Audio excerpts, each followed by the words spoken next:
A villanelle, also known as villanesque, is a 19-line poetic form consisting of 5 tercets followed by a quatrain. There are 2 refrains and 2 repeating rhymes, with the first and third line of the first tercet repeated alternately until the last stanza, which includes both repeated lines.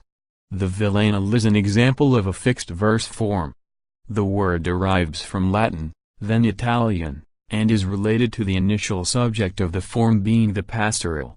The form started as a simple ballad-like song with no fixed form. This fixed quality would only come much later, from the poem Villanelle, J. Perdue Maternelle, 1606, by Jean Passerat. From this point, its evolution into the fixed form used in the present day is debated.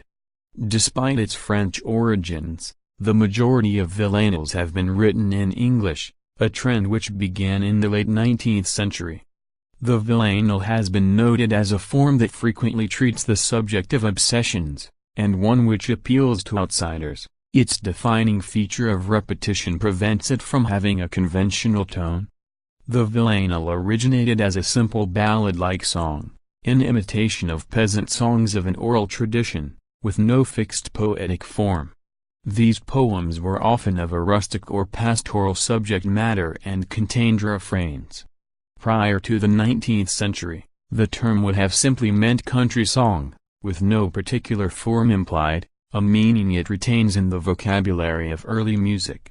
According to Julie Kane, the refrain in each stanza indicates that the form descended from a choral dance song wherein a vocal soloist, frequently female, semi-improvised the unique lyrics of each stanza, while a ring of dancers, all female, or male and female mixed, chimed in with the repetitive words of the refrain as they danced around her in a circle. The fixed form villanelle, containing the 19-line dual refrain, derives from Jean Passerat's poem Villanelle, J. Perdue Maternelle, published in 1606. The New Princeton Encyclopedia of Poetry and Poetics, 1993, suggests that this became the standard villanelle when prosodists such as César Pierre Richelet based their definitions of the form on that poem.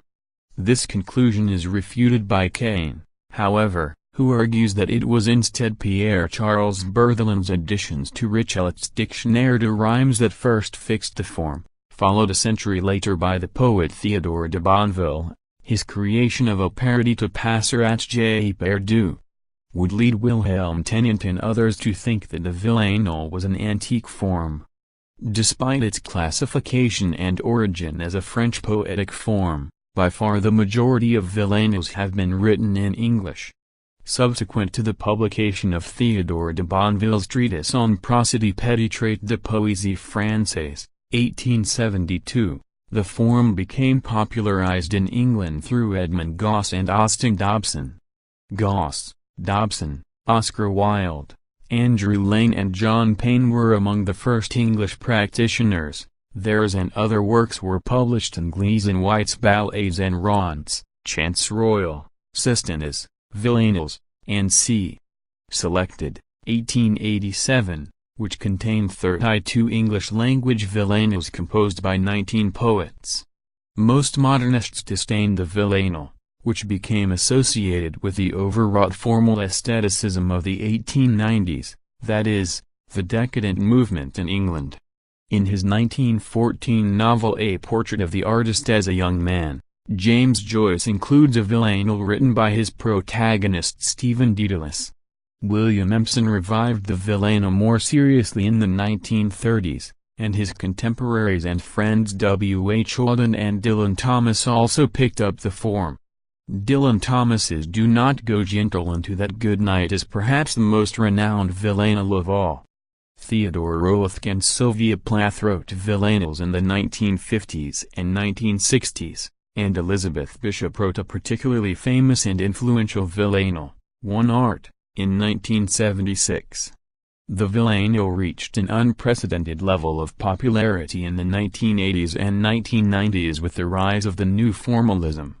Since then, many contemporary poets have written villanelles, and they have often varied the form in innovative ways. In their anthology of villanelles, Annie Finch and Marie Elizabeth Molly devote a section entitled Variations on the Villanelle to such innovations.